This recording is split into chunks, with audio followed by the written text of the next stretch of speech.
Romanos capítulo 15, a parte que nós vamos estar meditando agora no livro de Romanos, aqui do capítulo 15, vai do verso 1 ao verso 13. Vamos fazer a oração desse bloco que nós vamos estar meditando? Vamos ficar em pé, para os irmãos que podem ficar em pé. Vamos fazer a leitura da palavra do Senhor. Todos acharam? Romanos capítulo 15, a partir do verso 1.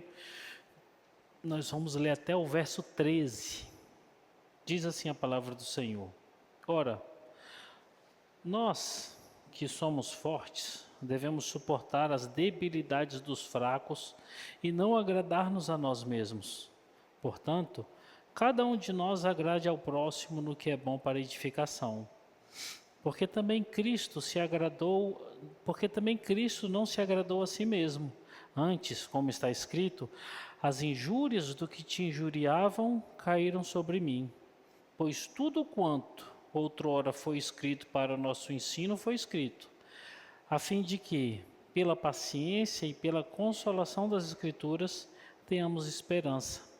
Ora, o Deus da paciência e da consolação vos conceda o mesmo sentir de uns para com os outros, segundo Cristo Jesus, para que concordemente e a uma voz glorifiqueis ao Deus e Pai do nosso Senhor Jesus Cristo. Portanto, acolhei-vos uns aos outros, como também Cristo nos acolheu para a glória de Deus. Digo, pois, que Cristo foi constituído ministro da circuncisão, em prol da verdade de Deus, para confirmar as promessas feitas aos nossos pais, e para que os gentios glorifiquem a Deus por causa da sua misericórdia, como está escrito. Por isso, eu te glorificarei entre os gentios, e cantarei louvores ao teu nome. E também diz: alegrai-vos, ó gentios, com o seu povo. E ainda, louvai ao Senhor vós todos os gentios, e todos os povos o louvem. Também Isaías diz: haverá a raiz de Jessé, aquele que se levanta para governar os gentios. Nele os gentios esperarão. E o Deus da esperança vos enche de todo gozo e paz no vosso crer, para que sejais ricos de esperança no poder do Espírito Santo. Amém? Vamos fazer mais uma oração? Senhor Deus, nós te louvamos e te rendemos graças, Senhor, pelo texto que nós lemos. Te agradecemos porque estamos aqui cultuando o teu nome. Pedimos a ti, Senhor, que o Senhor fale conosco através do teu Santo Espírito. Que essa palavra venha adentrar nos nossos corações e que possamos ser instruídos por ti mesmo. Por isso tudo nós te louvamos e te agradecemos no nome santo de Jesus. Amém. Vamos sentar, queridos.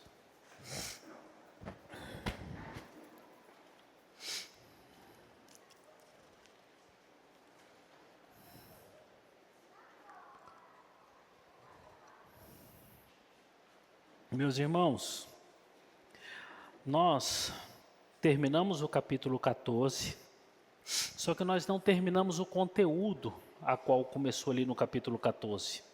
Esse conteúdo ele se estende até o versículo 13 do capítulo 15. Aqui no capítulo 15, nesses 13 primeiros versículos, eles compõem o quarto bloco que nós estamos meditando sobre o que Paulo está ensinando àquela igreja em relação àqueles dois grupos que estavam dando trabalho em relação àqueles que comiam e àqueles que não comiam. Então, Paulo agora vai fazer o encerramento aqui do seu conteúdo, fechando o conteúdo da instrução sobre essa demanda. Esse último blocozinho aí, meus irmãos, que compõe aqui do verso 1 ao verso 13, eu também coloquei um pequeno título para que possa nos servir de direcionamento do que nós vamos estar estudando nesses próximos domingos. O títulozinho é esse, olha: independente do tamanho do problema, Jesus será sempre a solução. Percebam o que Paulo está tratando aqui. No último bloco que nós vimos, que foi até o verso 23, eu falei para vocês que Paulo alargava o seu conteúdo e trazia aspectos teológicos mais profundos. Agora Paulo vai funilar aqui os seus conteúdos e vai colocar toda a resposta da assertiva na pessoa de Jesus. E para Paulo, como para as Escrituras, como para toda a igreja de Cristo, Cristo é a solução de qualquer problema. E Paulo vai tratar isso daqui por diante.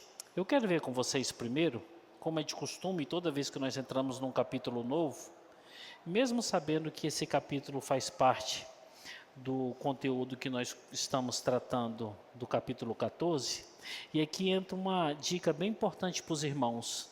Eu acredito que no nosso meio não tenham pessoas que pensem assim ainda, porque tem pessoas no nosso meio que acreditam que é assim.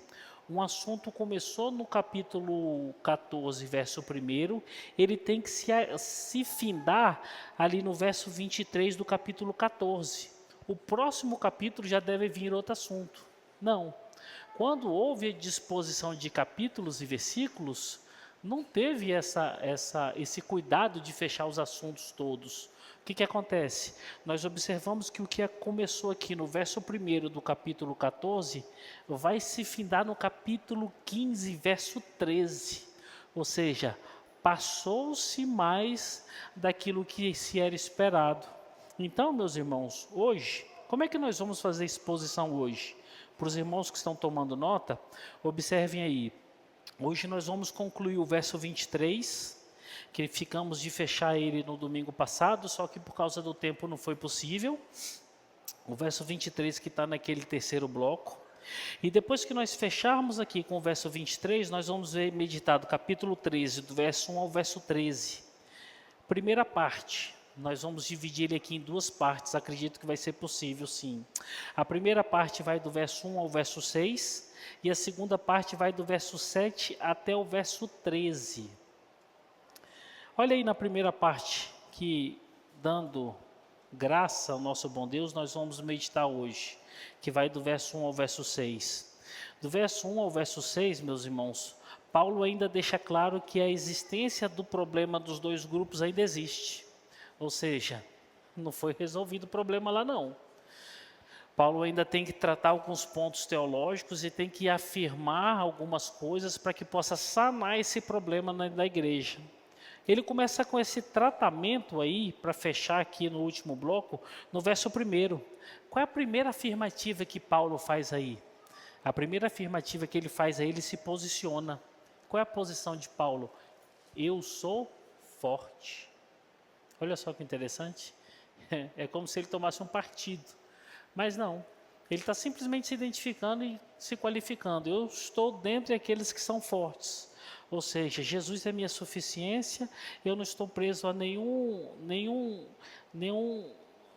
agrilhão da religião, nada me prende.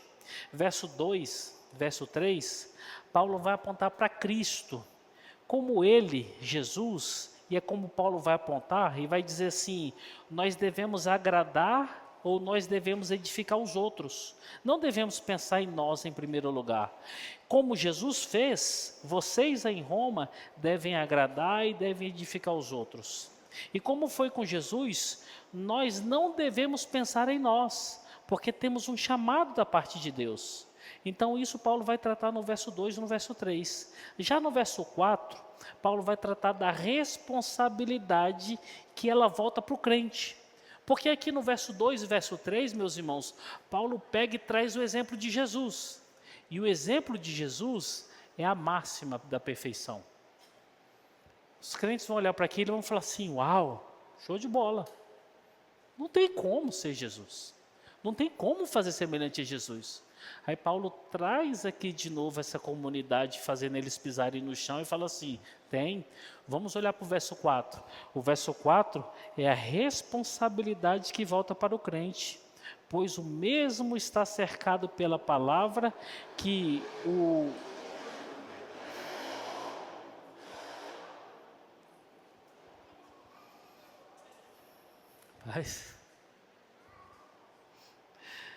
O crente está cercado pela palavra que instrui ele como viver conforme Paulo está ensinando. é como se Paulo estivesse dizendo para essa igreja assim: se não fosse possível vocês viverem como Cristo, teria essa instrução para vocês? A palavra apontaria para vocês viverem assim? Não. Agora, é totalmente possível contemplar a pessoa de Jesus e querer viver como Ele, e aprender na palavra como vive como Ele, como se comporta como Ele, como se fala como Ele. E o verso 5 e o verso 6 aí do primeiro bloco, meus irmãos, Paulo termina fazendo oração, orando a Deus pelos irmãos que estão ali em Roma. A segunda parte vai do verso 7 ao verso 13. Essa nós vamos ver nos outros domingos. O verso 7 é um preparo para algo maior. Olha que interessante. Além da pessoa de Jesus, seus feitos e os resultados também são mostrados para os irmãos. Agora Paulo vai dar um salto maior e vai dizer assim: eu tô lutando para vocês e com vocês, para que vocês estejam unidos, irmãos da mesma fé, irmãos da mesma igreja, irmãos que creem em Jesus da mesma forma. Só que um pensa que pode comer carne, e outro pensa que não pode comer. Um pensa que pode beber, outro que pensa que não pode beber. Eu estou tentando juntar vocês. Parece que está um pouco difícil por parte de vocês. Só que eu vou mostrar alguém que fez uma junção de elementos que não se juntavam, que são os gentios e os judeus. Aí agora Paulo traz o exemplo de Jesus mais uma vez, dizendo assim: olha aí, o máximo da perfeição daquilo que vocês devem procurar ser. Assim como Jesus fez com aquilo que não se junta, façam vocês com aquilo que já está junto. Amortizem, venham arrefecer os problemas de vocês, para que vocês possam ser semelhantes a Jesus e possam estar unidos. Olha que exemplo maravilhoso, irmãos. Vocês estão brigando entre vocês. Caramba, vocês não estão conseguindo juntar vocês dois nesse grupo. O nosso Cristo juntou judeus e gentios.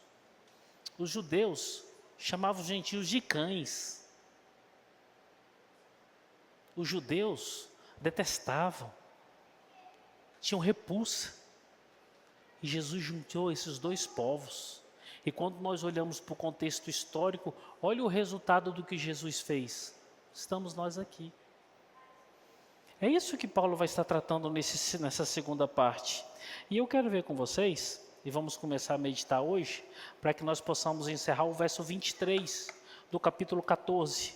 Os irmãos abrem a Bíblia de vocês no verso 23. Marcão, você faz a leitura do verso 23 aí, por favor, do capítulo 14.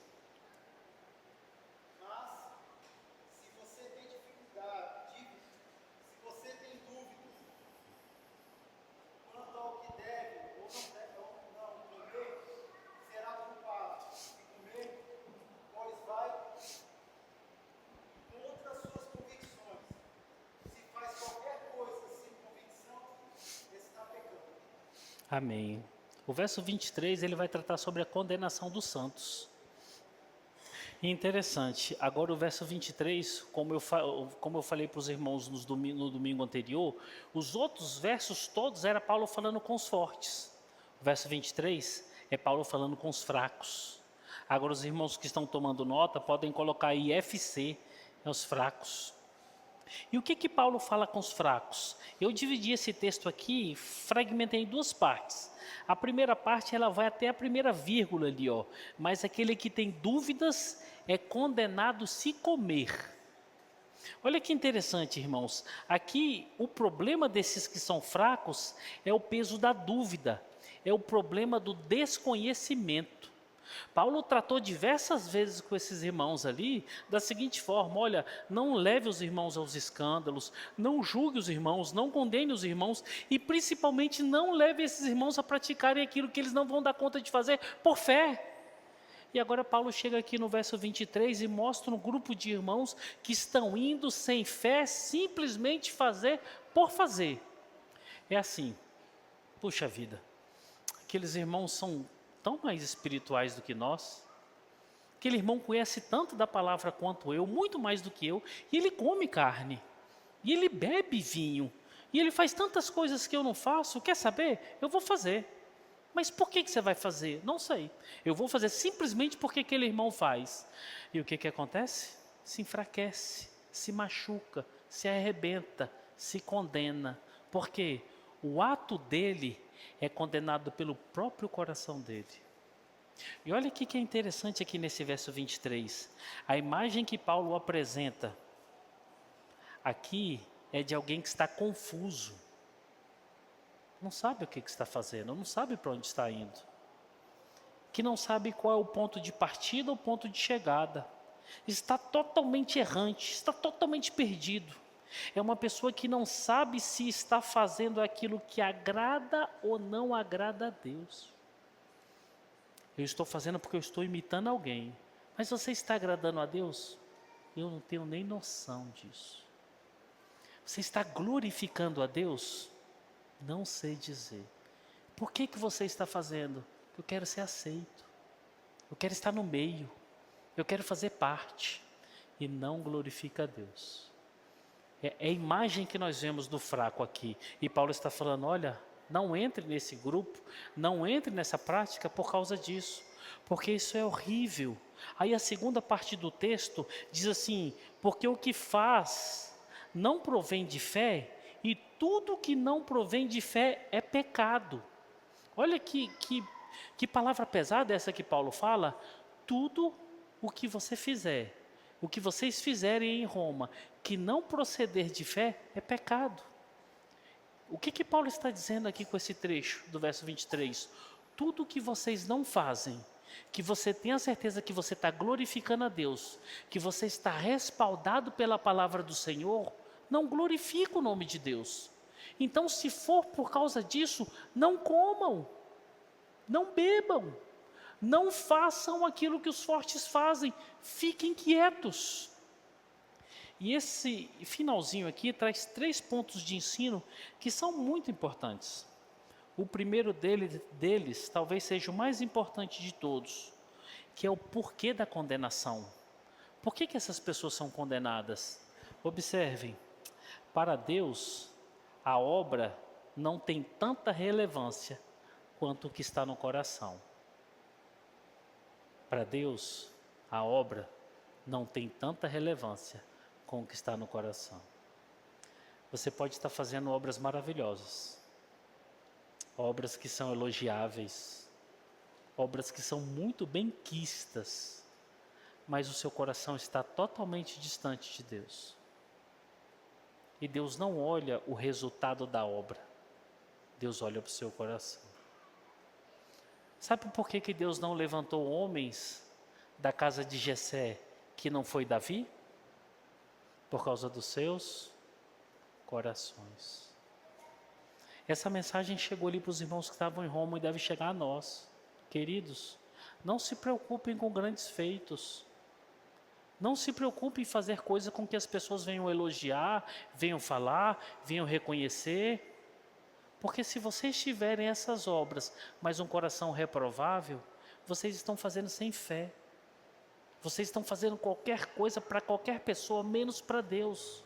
Mas tudo que você for fazer na sua vida, faça para a glória de Deus. Às vezes essa obra não vai ser reconhecida pelos homens. Não tem problema nenhum. Às vezes essa obra nem vai ser benquista. Não tem problema nenhum. Mas Deus será glorificado. O exemplo que eu vi foi o que a gente estava conversando um pouco mais cedo aqui, sobre em relação à educação dos filhos. A irmã Letícia arrochou a filha em uma determinada demanda, a pessoa que estava perto não concordou. Por quê? Porque socialmente não é aceitável. O que é essa obra? É uma obra não apreciável. O que é essa obra? É uma obra feia, mas é uma obra que glorifica a Deus. Quantas serão as obras que nós teremos que fazer, que aos olhos dos homens não são belas, mas que glorificam a Deus? Não troquem, irmãos, as obras que glorifiquem a Deus, por obras que vocês vão receber louvores de homens. Isso é o que Paulo está tratando aqui. O segundo ensino dessa partezinha final do texto É o que esse coração mostra. O coração desses irmãos que praticam o comer e o beber sem terem certeza, mostram muita vida vacilante e incertezas de quem é o Senhor e sobre a lei de Deus. Esse era o coração dos homens fracos ali, do grupo fraco. E o que vem por último aqui, Paulo fala assim, porque o que não provém da fé, e tudo que não provém da fé é pecado. Nesse verso, a fé é a sólida certeza que seus atos e vida estão alicerçados nas obras de Deus. O que é fé que Paulo fala aqui? É a certeza que os seus atos, as suas escolhas, as suas palavras estão alicerçadas na palavra de Deus. Eu costumo, toda vez em aconselhamento, quando o aconselhado discorre de determinados assuntos, fala de determinadas coisas, eu sempre costumo perguntar para ele, biblicamente isso aqui está certo? Biblicamente as suas escolhas estão corretas? Você consegue encontrar respaldo na Bíblia pelo que você está falando? A forma como você está se posicionando? Se sim, benção. Agora se não, é obra do fraco na fé. Pode ser até uma obra bonita, mas é uma obra trôpega, é uma obra fraca, é uma obra cheia de oscilações. Amém, meus irmãos? Assim nós terminamos o capítulo 14, que foi do verso 19 ao verso 23. E agora nós adentramos aqui no capítulo 15 e vamos ficar aqui na primeira parte que vai do verso 1 ao verso 6.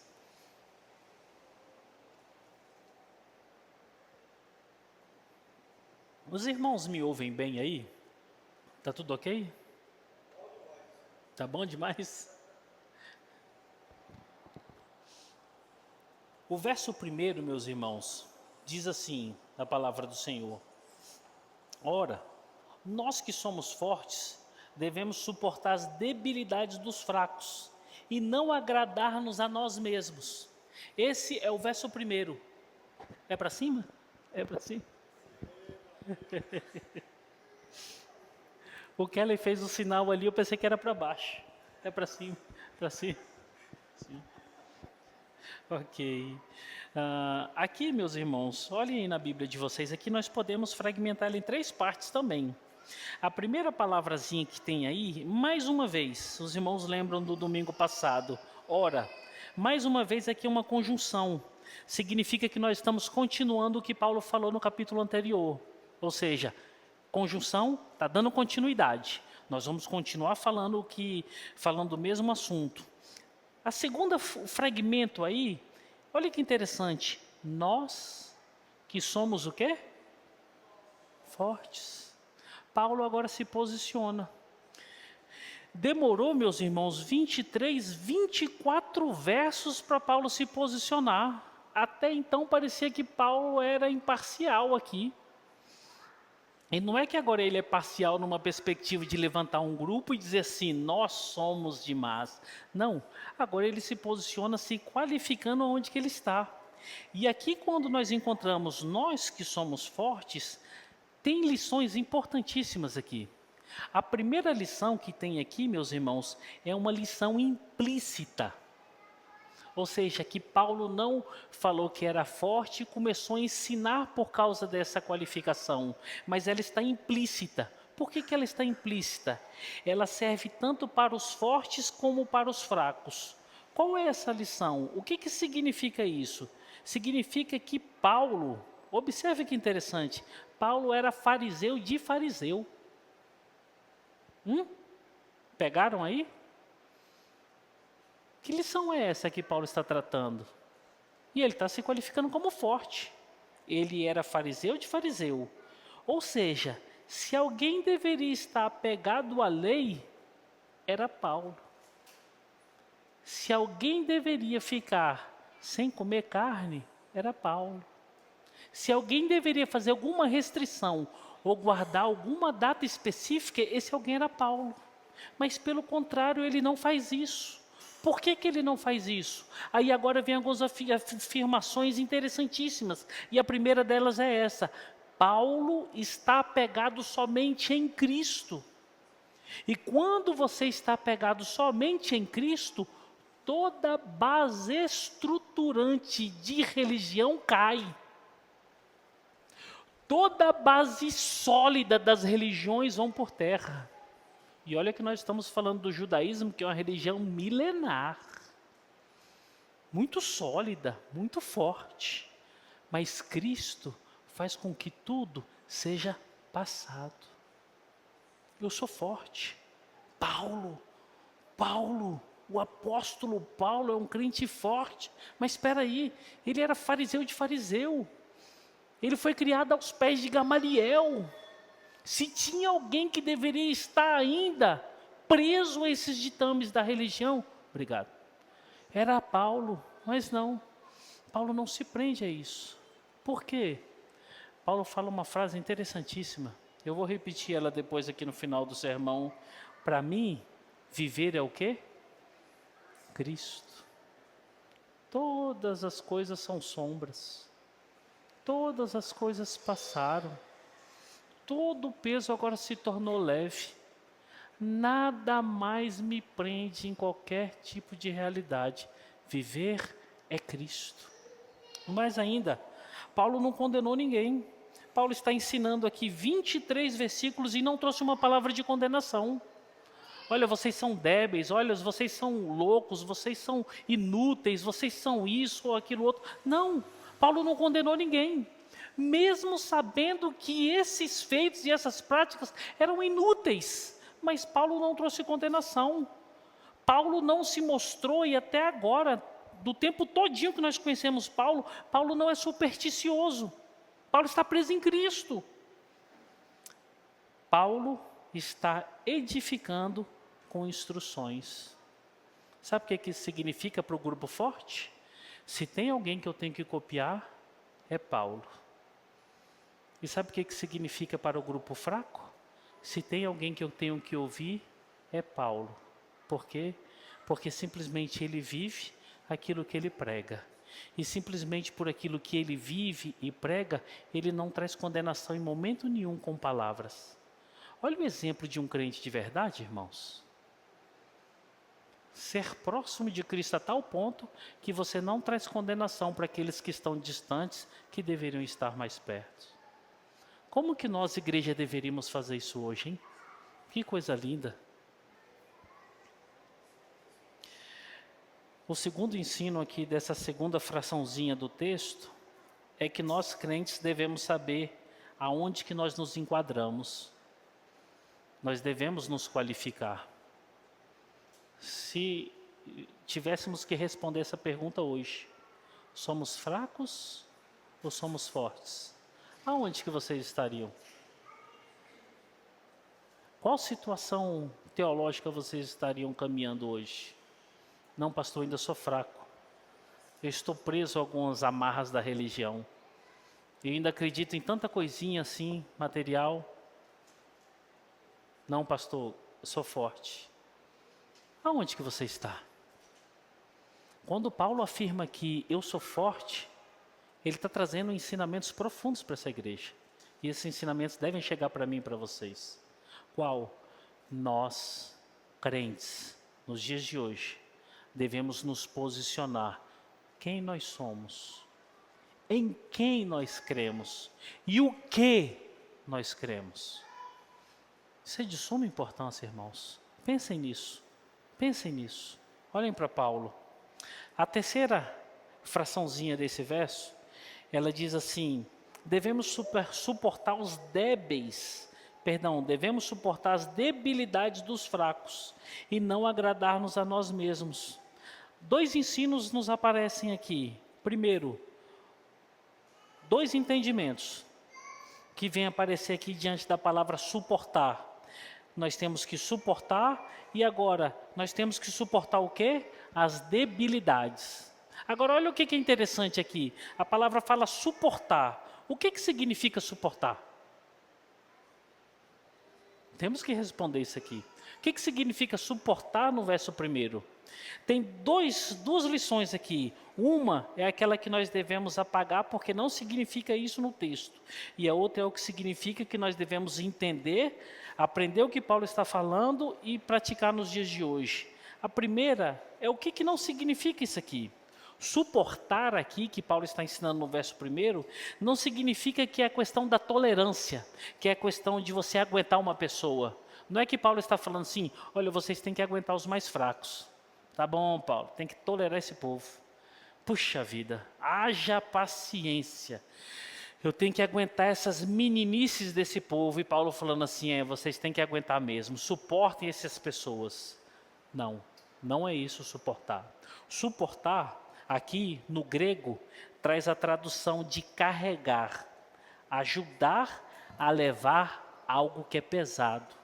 A imagem aqui, meus irmãos, é como se fosse uma pessoa pegando um fardo pesado e colocando nos seus ombros.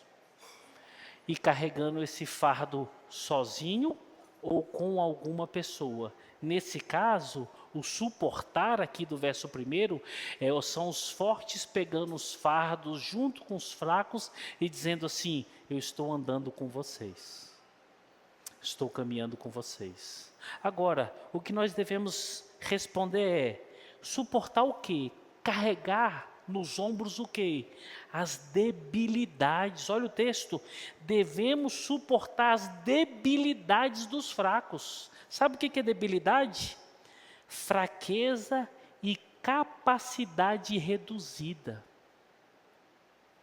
É você pegar o seu irmão fraco, falar assim, irmão, independe a sua consciência. Estamos juntos. Estou te carregando aqui comigo. Estou carregando aqui nas costas, toda essa demanda junto com você. E vamos seguir em diante. Tem uma historiazinha que ela mostra isso, de um fato real. Quer dizer, eu não sei se é muito real, mas quem conta essa história é a irmã Elizabeth, no livro dela sobre ética. No finalzinho do livro dela, ela conta a história de dois irmãos que perderam os pais, iam ser postos para adoção.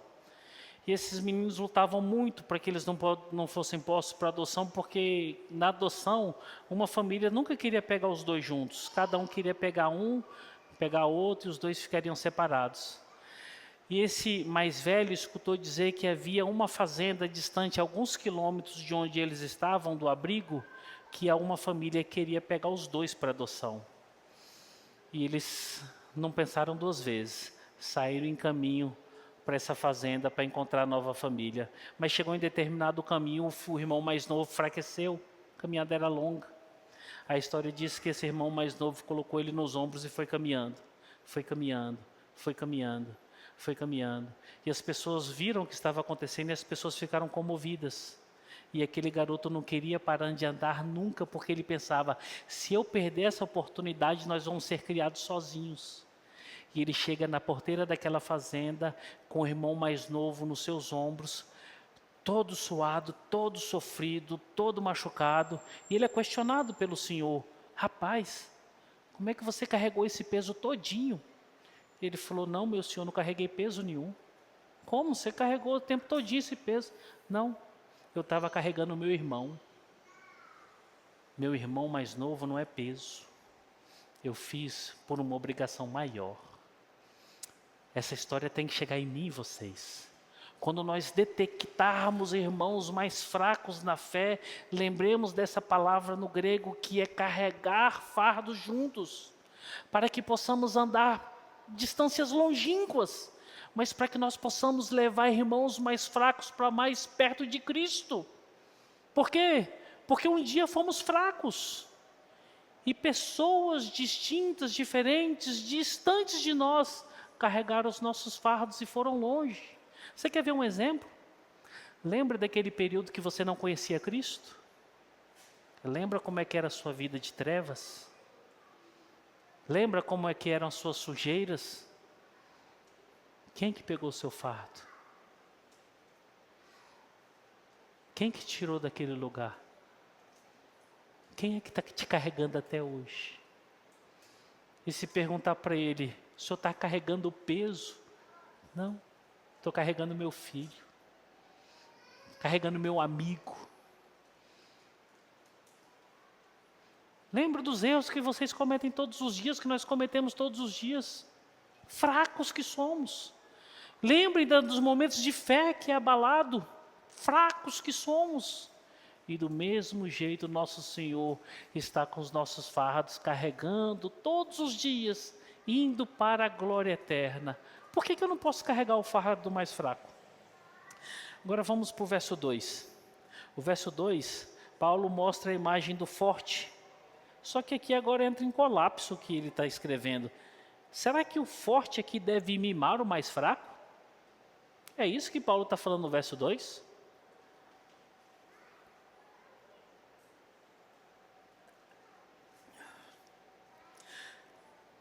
Porque no verso 1 ele trouxe uma expressão tão forte, certezas tão inabaláveis, e agora no verso 2 ele traz uma expressão que, se nós lermos ela isoladamente, nós vamos nos perder.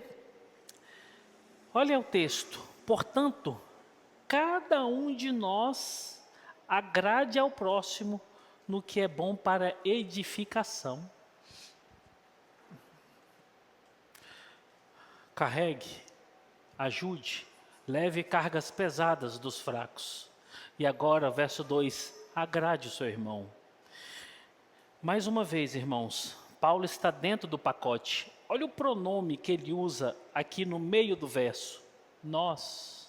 Esse pronome está no plural, né? Nós, ou seja, eu e vocês. Não são vocês. Ei, vocês aí. Vocês têm que fazer isso aí, se vira. Não, nós.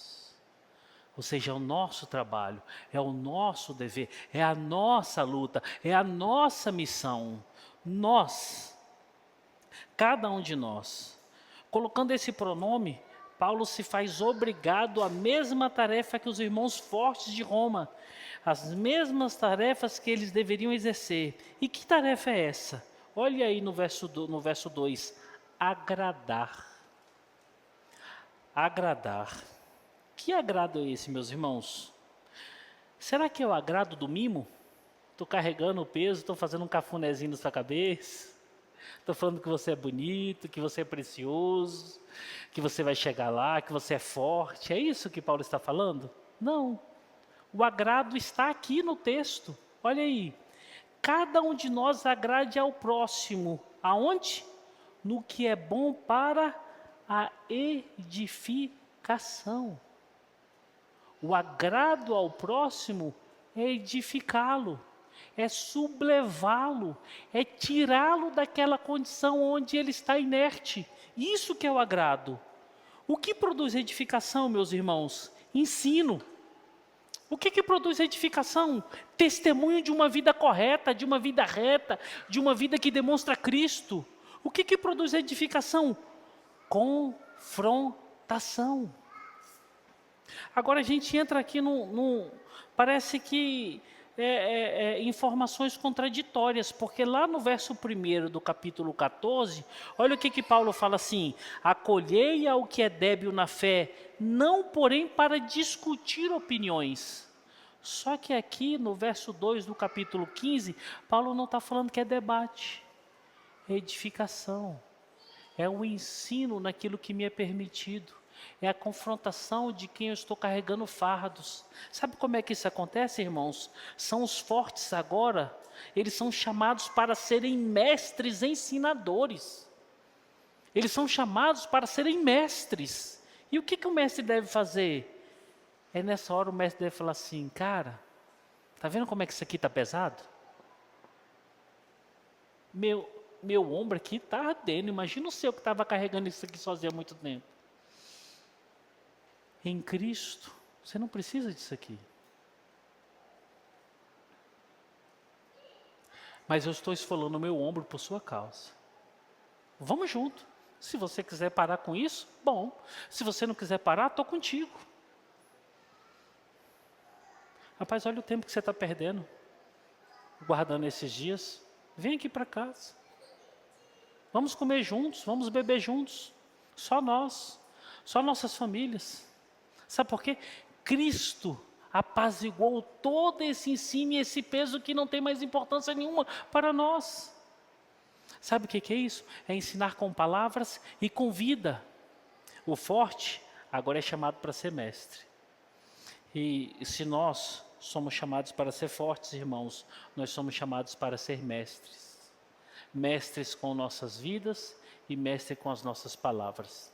Só que um detalhe importante, ser mestre com as nossas vidas está dentro do campo hermenêutico do desgaste, das machucaduras, do cansaço, do ter que carregar o peso do meu irmão que é mais fraco do que eu. E a gente vai um pouquinho mais além. Se nós trouxermos para os dias de hoje, quantos são os irmãos que estão com debilidades múltiplas? Debilidades psicológicas, debilidades familiares, debilidades financeiras, debilidades na saúde. Quantos são os fardos que nós, os mais fortes, devemos carregar? Para pensar nisso. Quantas são as demandas que os irmãos estão sofrendo por causa das suas fraquezas, que nós temos que andar junto? Não é só o critério de uma demanda teológica não, irmãos. É existencial. É existencial. É você olhar para uma família em que uma criança é mal criada. Você vai excluir essa família de qualquer forma? Você vai botar para correr da igreja, vai botar para correr da sua vida? Simplesmente porque isso está acontecendo? Não. É hora de carregar o fardo. Sim, é hora de chorar e sofrer juntos. Existe uma pessoa no nosso meio que tem debilidade psicológica, tem problemas psicológicos, problemas psiquiátricos. Ninguém vai te excluir do nosso meio. Tenha paz, nós vamos cuidar de você. Nós te amamos. São demandas, irmãos, que nós não abrimos mão das pessoas. Nós não descartamos pessoas. São momentos em que nós, da fé, da igreja, do caminho, do aprisco, colocamos as cargas nas costas e seguimos o caminho que vai para o céu. O nosso caminho não vai para um botequinho aqui do lado. O nosso caminho não vai para uma quadra de futebol ali na frente. O nosso caminho não vai para a casa de uma irmã ou de um irmão. Nós estamos caminhando para a glória eterna. É por isso que carregamos fardos uns dos outros. Sempre vai ser assim, sempre vai ser assim. Aqui pode estar pesado, viu? Porque essa demanda não é fácil. Eu acredito que os fortes ali do contexto de Roma que receberam esse tratado, eles devem ter falado assim: Paulo, está pesado, Paulo. Paulo, está difícil. Eu sei que é bonito o que você está falando, eu sei que é show de bola, Paulo, mas é pesado, Paulo. Isso aí não tem ninguém que dá conta, não. Aí Paulo fala assim: não, então tá bom. Eu vou trazer um exemplo para vocês e vou mostrar para vocês como é possível. Eles falam assim: como, Paulo? Nos mostra. Aí ele fala assim: Cristo. Cristo é o exemplo de quem fez todas essas coisas com toda a primazia do mundo.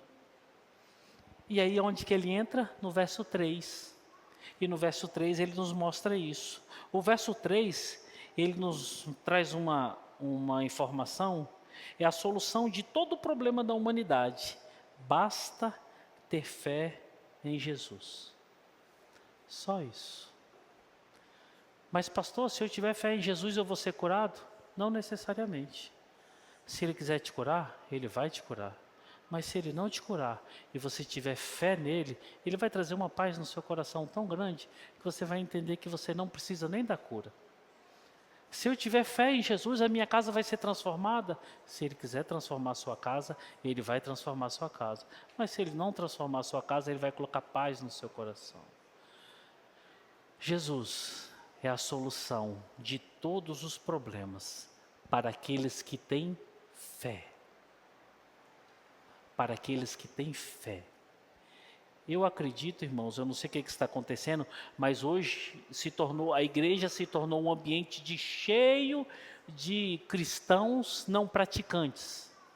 Quem é o cristão não praticante? É aquele que vem para a igreja no dia de domingo, todo bonito, todo cheiroso, Bíblia debaixo do braço, Todo paquitinho, né, Júlio? Mas na primeira oportunidade está no motel. Primeira oportunidade está no boteco. Primeira oportunidade está com amante. Mas, não, eu estou na igreja. Não, li o Salmo 23 hoje, irmão, mas que salmo profundo. Falou profundamente no meu coração. Puxa, quem não conhece a vida desse irmão fala assim, rapaz, que irmão piedoso. Está cheio, irmãos. Eu não sei o que está acontecendo com as igrejas nos dias de hoje. As pessoas estão cada vez mais perversas. Estão cada dia mais parecidas com ovelhas, mas não são ovelhas. E são essas pessoas que falam assim, eu creio em Jesus, eu creio no poder de Deus, eu creio que Ele faz todas essas coisas, mas continuam enlameados no pecado. Olha o que diz o verso 3. Porque também Cristo não se agradou a si mesmo.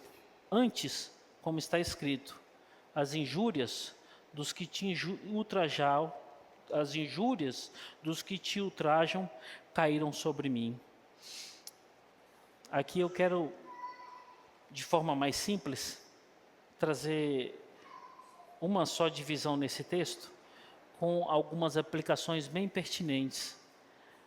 A divisão, a parte que eu quero destacar nesse verso 3, é essa.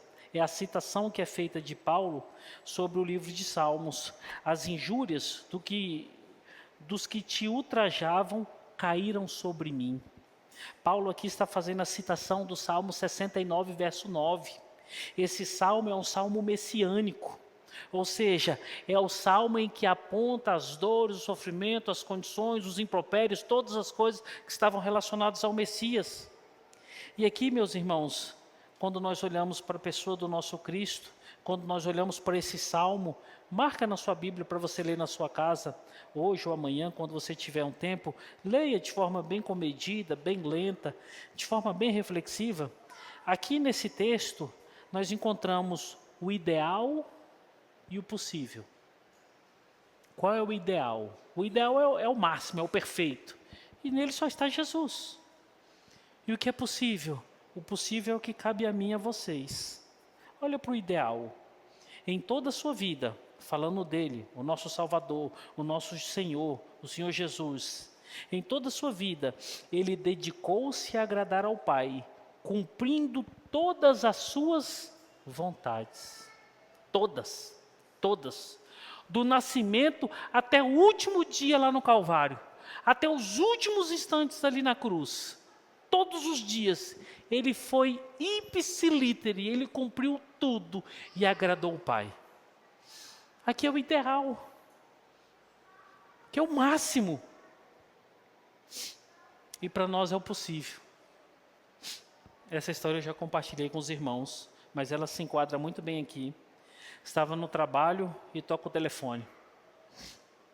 Colega de serviço estava indo embora de casa, quebrou o pau lá, eu fui lá para a casa dele correndo, acho que eram umas 4 horas da tarde. Cheguei lá, ele estava a esposa chorando, a mãe chorando, a irmã desesperada, e ele com a malinha dele pronta e aquela coisa toda. Tinha arrumado um rabo de saia, estava todo contente, estava decidindo que ia abandonar tudo. E eu conversando com ele, tentando apaziguar o coração dele, falei, cara, olha para Cristo. Olha para Cristo. Cristo morreu na cruz do Calvário, Cristo é seu Salvador, Cristo mudou a sua vida, Cristo transforma a história, Cristo perdoa os pecados, abandona essa prática. Aí eu falei, fiz essa pergunta para ele, se fosse Jesus no seu lugar, ele estaria fazendo isso? Ele fez a afirmativa que todo pecador miserável faz e que muitos ali devem ter feito. Mas Jesus é Deus. Não vale. Aqui os irmãos estão falando, Paulo, seus exemplos são maravilhosos, Paulo. Tudo que você está falando, Paulo, nossa, é lindo demais. Mas é muito difícil, Paulo. É muito difícil. Paulo, não tem como. Aí Paulo fala assim, eu vou dar um exemplo para vocês. Qual? Jesus. Do primeiro dia da vida dele até o último dia da vida dele, tudo ele cumpriu, tudo ele fez. E é compreensível vocês dizerem isso, é compreensível vocês dizerem que realmente é difícil. Mas aí surgem duas perguntas. O crente é chamado para imitar quem? A mim? Deus que me livre, né, Marcão? Deus que me livre. Quem que o crente é chamado para imitar, irmãos? Quem? Jesus. O crente está sendo forjado por Deus para parecer com quem? Com quem? Amém. É verdade. É difícil? Irmãos, é difícil demais. O último homem que eu ouvi falando que o pastorado era a coisa mais simples do mundo, que ser evangélico, ser crente era a coisa mais fácil do mundo, foi o homem que eu vi os maiores escândalos da vida dele. Escândalos tais que não podem ser proferidos aqui. Não porque tem crianças, mas porque tem crentes, adultos aqui. Porque é difícil, irmãos. É difícil. Paulo não está negando que é difícil, mas ele está dizendo assim, vocês foram chamados para servir quem? Vocês foram chamados para ser parecidos com quem? Vocês foram chamados, vocês estão sendo forjados para ser parecidos com quem? Aí eu quero reforçar isso com dois textos. Romanos 8, 28, 29. Você lê, Marcão? Romanos 8, 28 e o verso 29. Júlio, aí você já lê em seguida 1 Coríntios capítulo 11, verso 1, por favor.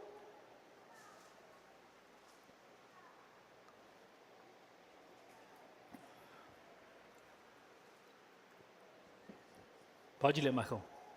Sabemos que Deus faz todas as coisas cooperarem para o bem daqueles que o amam, que são chamados de acordo com o seu propósito. Pois Deus conheceu de antemão os seus e os predestinou para se tornarem semelhantes à imagem de seu Filho, a fim de que ele fosse o primeiro entre muitos irmãos. Amém. Foram forjados para parecerem com seu filho. Deixa eu fazer uma pergunta para vocês. Lógico que vocês vão responder para vocês mesmos. Vocês estão se parecendo com Jesus?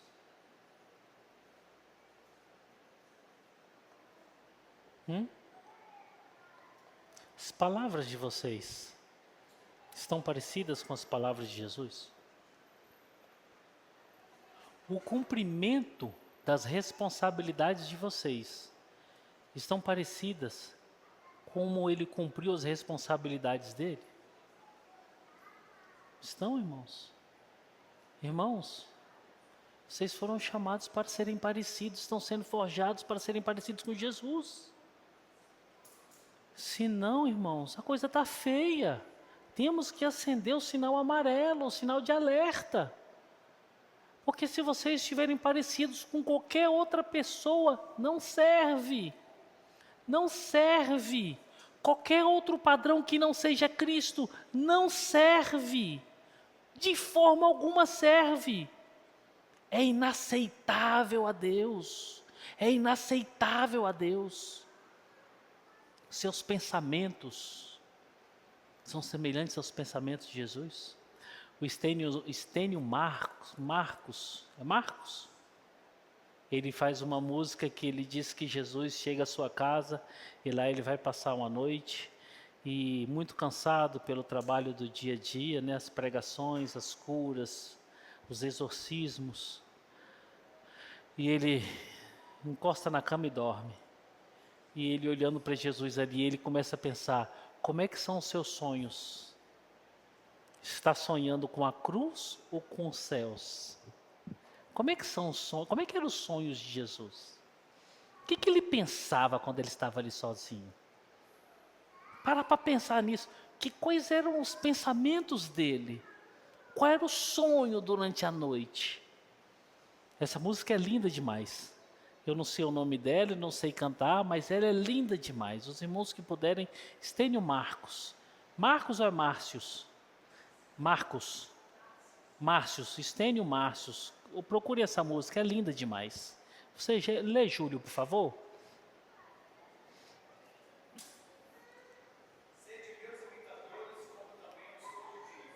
Olha aí.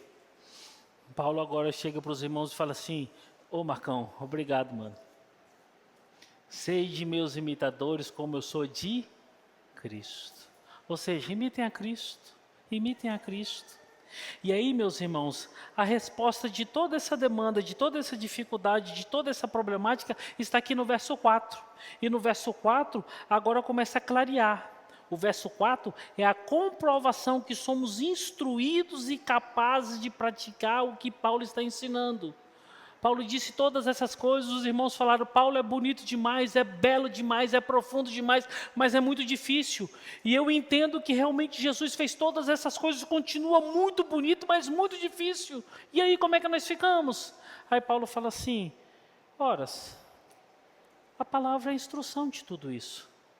Vocês não estão órfãos. Paulo, onde é que eu vou aprender sobre todas essas coisas? Na palavra. Paulo, quem vai me instruir todas essas coisas? A palavra. Paulo, aonde eu vou ter inspiração, instrução, direcionamento de todas essas coisas? Na palavra. Olha o verso 4 aí, irmãos. Pois tudo quanto outrora foi escrito, para o quê, irmãos? Pois tudo quanto ora foi escrito, para o nosso ensino foi escrito. Nós não temos justificativa de dizermos assim, nós estamos órfãos de ensinamentos. Porque Paulo está dizendo, tudo que vocês precisam, irmãos, está aqui. Tudo que foi escrito para vocês. Tudo foi escrito para vocês. E é essa instrução, é essa palavra que vocês devem se apegar para que vocês possam cumprir tudo o que eu estou ensinando. E continua mais, a fim de que, pela paciência e pela consolação das Escrituras, tenhamos esperança. Como que nós vamos alcançar tudo isso? Aqui eu fragmentei em duas partes o texto, irmãos. Os irmãos que estão tomando nota, a primeira parte é essa. Pois tudo quanto outrora foi escrito, para o nosso ensino foi escrito. Essa é a primeira parte aí do que nós vamos meditar no verso 4. A palavra de Deus foi escrita para o nosso ensino. Aqui é uma das bases para os reformadores que se baseiam na sola escritura. Ou seja, o que o crente precisa? Palavra. O que o crente necessita? Palavra. Qual é a fonte de instrução do crente? Palavra. Qual é a fonte de consolo do crente? Palavra. E tudo o que esses irmãos em Roma precisavam estava escrito. Para eles estavam escrito. E tudo que eu e vocês precisamos para hoje, para glorificarmos a Deus, para fazermos o que é certo, para seguirmos o caminho de Jesus, está escrito. Agora permita-me também de novo fazer mais uma pergunta retórica. Estamos em novembro, é isso? Quantas vezes você leu a Bíblia esse ano? Você leu a Bíblia toda esse ano? Você fez estudos específicos na Bíblia esse ano? Você está meditando na palavra de Deus? Aí boa parte dos crentes dos dias de hoje não leem a palavra. Como que vai conseguir parecer com Jesus? Não é com pregação, irmãos, perdoem-me. A pregação é Deus falando, amém, amém. Mas a pregação não fala tudo o que vocês precisam. Irmãos, eu estou aqui preso em determinados assuntos, determinadas demandas, os irmãos sabem disso, aquela lista de pregações, das quais que são assuntos necessários para nós tratarmos com a igreja, e não conseguimos, não estamos tendo tempo, e são assuntos triviais, são assuntos complexos que estão aí no campo da necessidade de vocês. Eu estou falando hoje de Romanos, temos que falar de Gênesis, temos que falar de Êxodo. A pregação não vai suprir o que vocês precisam por completo. Pastor, não deu tempo de ler a Bíblia. Irmão, então você não tem tempo para Deus. Pastor, não tenho tempo de estudar a Bíblia. Então você não tem tempo para Deus. Porque a única forma que Deus fala contigo é pela palavra. É através das Escrituras. Por isso que nós somos crentes. Senão podem voltar para o catolicismo romano. Lá as pessoas têm santos. Lá as pessoas têm uma mãezinha que vai ajudar tudo. Lá tem um monte de coisa que substitui a palavra. Um monte. Mas como filhos de Deus, nós precisamos ouvir a voz do Senhor, que só se escuta através da palavra. E Paulo está dizendo aqui para os irmãos no capítulo 4, é possível sim. Como, Paulo? Tudo que foi escrito, outrora, foi escrito para o vosso ensino. Dediquem um tempo do dia de vocês para a palavra de Deus. Meditem na palavra de Deus. Lembrem do salmista: bem-aventurado é o homem que não se detém no caminho dos ímpios, que não se assenta na roda dos escarnecedores, que não se detém no caminho dos pecadores, mas o seu prazer está na palavra de Deus. E nessa palavra ele medita dia e noite. Façam como fez o salmista. O segundo ensino, ele vai para a parte final aqui do verso 4. Qual é o propósito desse ensino? A fim de que, pela paciência e pela consolação das Escrituras, tenhamos esperança. É para podermos, assim como Jesus, irmãos, vivermos uma vida altruísta, agradando e louvando a Deus. Conhecendo a palavra, eu sou liberto de todas as amarras desse mundo. Conhecendo Cristo, eu sou liberto de todas as amarras da religião e consigo viver para a glória de Deus.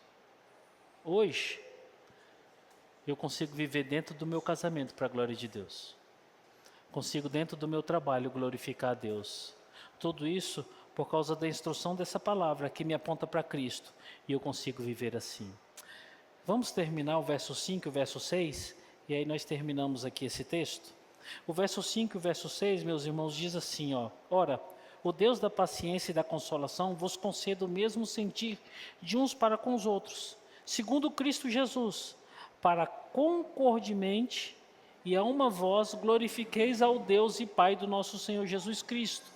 O verso 5 e o verso 6, ele pode ser fragmentado, e eu fragmentei ele aqui de 3 formas. Primeiro, Paulo termina esse ensino orando. E nos mostra algo muito importante. Eu tenho batido muito nessa tecla. Você que é pai, você que é casado, toda vez que você for conversar qualquer demanda, principalmente demandas mais sérias com seu cônjuge, com seus filhos, comece em oração. O ambiente da conversa é outro. Termine em oração. O ambiente da conversa é outro. Por quê? Porque nós somos crentes e tudo na vida do crente é oração. Tudo na vida do crente é oração. Sabe o que é oração, irmãos? É dependência de Deus. É porque na oração, a primeira coisa que eu falo é: Senhor, conduz esse diálogo, conduz essa conversa. Senhor, conduz o meu dia de hoje. Senhor, obrigado pelo diálogo que nós tivemos, obrigado pela conversa, obrigado pelo dia de hoje. A oração não é só dependência, mas é gratidão sobre tudo, tudo, tudo, tudo, tudo. E o conteúdo da oração de Paulo, meus irmãos, ela é engraçada que ela aparece para nós repetindo os ensinos que ele fala sobre o verso 4. Olha só, o conteúdo da oração de Paulo são os atributos de Deus, são os mesmos ensinados no verso 4. Olha aí na Bíblia de vocês, e a primeira divisãozinha que eu quero pegar aqui do verso 5 e 6. O Deus da paciência e o Deus da consolação. O Deus da paciência e o Deus da consolação vos conceda o mesmo sentir. O que isso nos ensina? Nos ensina que a oração de Paulo é assim: que eles conheçam sua palavra e seus atributos, que eles vivam a tua palavra, e assim sendo, viverão o Senhor. E aí eu repito aquilo que eu falei mais cedo, aquela frase de Paulo que ultrapassa os séculos: para mim, viver é Cristo. Quando eu conheço a palavra, eu conheço o Senhor. E quando eu faço dessa palavra a fonte de instrução da minha vida, eu vivo o Senhor todos os dias da minha vida. Eu vivo Cristo. Os atributos dele estão inerentes na minha vida. Eu trouxe para a minha realidade, eu trouxe para a minha vida. É por isso que quando você chega perto de um crente é diferente. Você sente paz, você sente harmonia, você sente graça de Deus. É por causa dele? Não. É por causa do Cristo, do Espírito Santo que habita nele. É por causa da palavra que está forjando tudo na vida dele. Quer ver um exemplo? Como é bom quando nós encontramos uma pessoa longânima. O que é uma pessoa longânima? Que ela demora a se irar. Ela é longa na sua paciência. Isso é nosso? É atributo meu? Não, é de Deus. Que Paulo está falando assim, gente, conheçam a palavra, conheça os atributos de Deus, clame Ele por isso e vivam isso. E a partir desse momento, as pessoas que estão do seu lado, elas não começam mais a ver vocês, elas começam a ver o próprio Deus através de vocês. Como é bom você estar perto de uma pessoa que vive literalmente em paz. A paz é oriunda nossa? Eclode de nós? Não.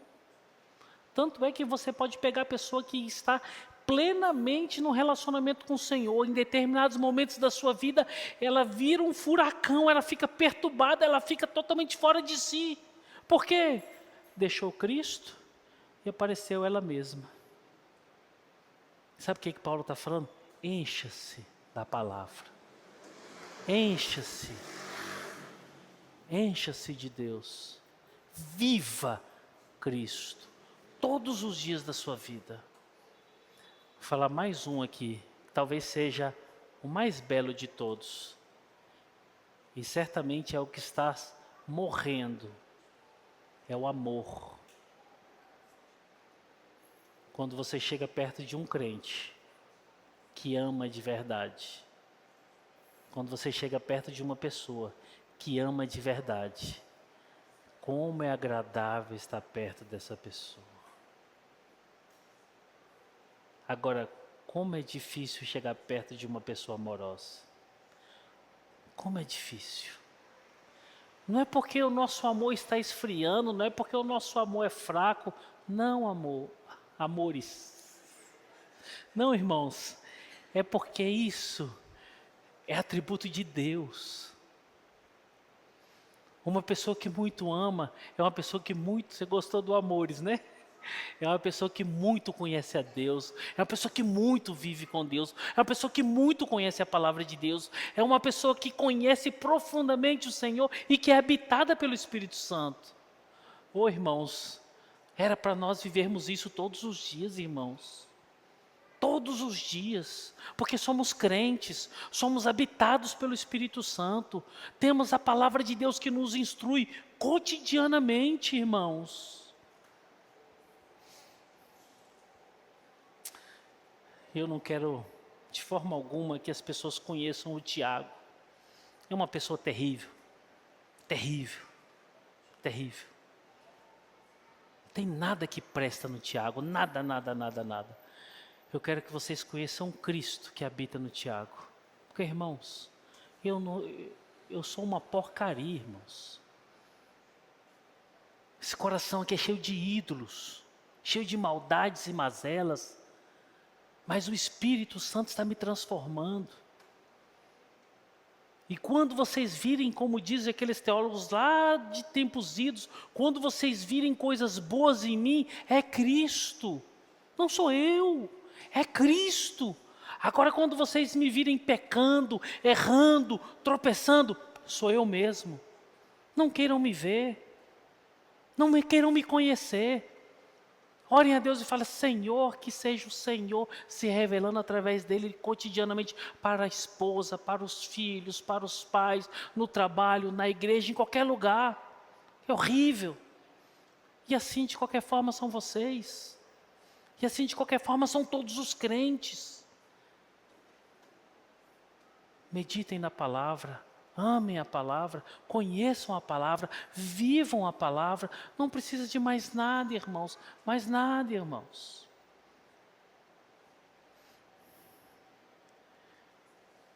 O segundo ensino é o sentir mútuo. O que é o sentir mútuo?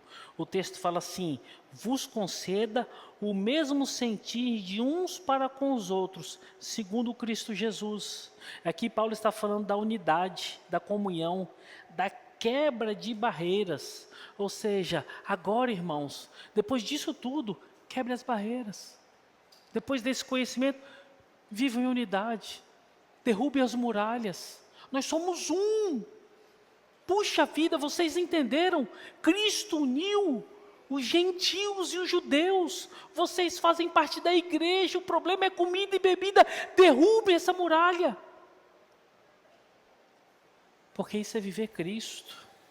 E o último ensino aqui, meus irmãos, nisso, o propósito da vida do crente se cumpre neles, para que concordemente e uma voz glorifiqueis ao Deus e Pai de nosso Senhor Jesus Cristo. Aqui Paulo está dizendo que esses irmãos devem glorificar a Deus, depois de terem aprendido todas essas coisas e praticado. Porque aprender sem praticar é totalmente infrutífero. De tudo que vocês estão ouvindo hoje, vocês devem estar praticando. De todas as palavras de ensino que estão chegando para mim e para vocês, nós devemos estar colocando em prática nas nossas vidas, nas nossas casas, no nosso trabalho, em qualquer ambiente que nós estivermos. Por quê? Porque isso glorifica a Deus.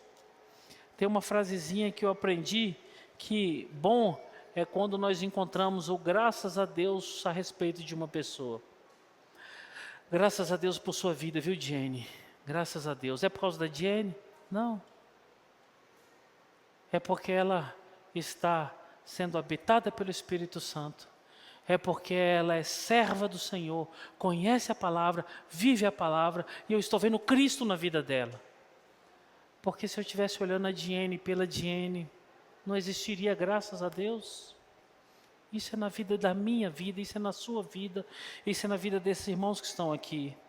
Irmãos, o que nós aprendemos hoje? São 4 ensinos básicos que nós temos que trazer para cá. O Senhor sonda os corações. Ele sonda os corações. Ele sonda o que nós pensamos. Ele sabe quais são os intentos que nós desejamos. O segundo ensino, nós devemos ter certeza de quem somos. Assim, saberemos quais são as nossas responsabilidades. Olha que pesado isso aqui, olha que importante. Nós devemos saber quem nós somos. Como Paulo sabe e disse, eu sou forte. Sabendo quem nós somos, nós temos que saber quais são as nossas responsabilidades. Se eu sou forte, eu tenho que pegar aqui e colocar o peso dos débeis nas minhas costas. Carregar as debilidades, as fraquezas dos irmãos. Se eu sou fraco, eu tenho que entender que quando o irmão mais forte pegar as minhas debilidades, as minhas fraquezas, eu tenho que dar graças a Deus e não impedir ele do que ele está fazendo. Tem muito crente que chega nos dias de hoje e fala assim, não quero, não pastor, não compartilhe do meu problema com ninguém, não fala da minha debilidade com ninguém, não. Que isso, irmãos? Você é fraco, você precisa de ajuda. Que egoísmo é esse? Que idolatria é essa? Que vaidade é essa? Não, você precisa muito que alguém te ajude. Terceiro ensino, a palavra de Deus foi escrita para aprendermos e vivermos semelhante a Cristo. A palavra de Deus nos ensina. A palavra de Deus foi escrita para sermos semelhantes a Cristo, a mais ninguém. E por último, nossa vida é para a glória de Deus. Pais, todos os pais que aqui estão, os filhos de vocês, em primeiro lugar, é para a glória de Deus. Não, meu filho foi para isso, é para aquilo. Não, seu filho é para a glória de Deus. Não, pastor, meu filho tem que ser isso, minha filha tem que ser aqui. Não, eu não sei o que seu filho vai ser, eu não sei o que seu filho vai fazer, eu não sei com quem ele vai casar, ou se ele não vai casar. Seu filho está aí para a glória de Deus. Não coloque um fardo pesado que ele não vai conseguir carregar. Coloque o fardo de Jesus. Mateus 11, verso 28 ao verso 30. É esse fardo que essas crianças precisam, não os nossos. Os nossos são deformados, os nossos são cheios de problemas.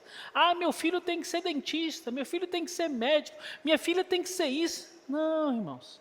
Ah, minha filha tem que vestir isso, meu filho tem que andar no lugar tal, meu filho tem que... E eu não estou dizendo que nós não devamos fazer escolhas para os nossos filhos. Não estou dizendo isso. Mas antes disso, independente, se meu filho for qualquer tipo de profissão que aos olhos da sociedade tenha um demérito, que ele glorifique a Deus trabalhando. Se meu filho andar com roupa furada, que ande, mas que ele glorifique a Deus todos os dias. Se meu filho morar numa casa de pau a pique, de piso de chão pisado, que ele glorifique a Deus nesse lugar. Se meu filho for rico, se meu filho for próspero, seja o que for, que ele viva para a glória de Deus. Agora não coloque fatos pesados nas costas dos filhos de vocês. Porque, em primeiro lugar, nós temos que viver para a glória de Deus. E inculque isso na cabeça das crianças. Amém? Vamos orar ao nosso bom Deus?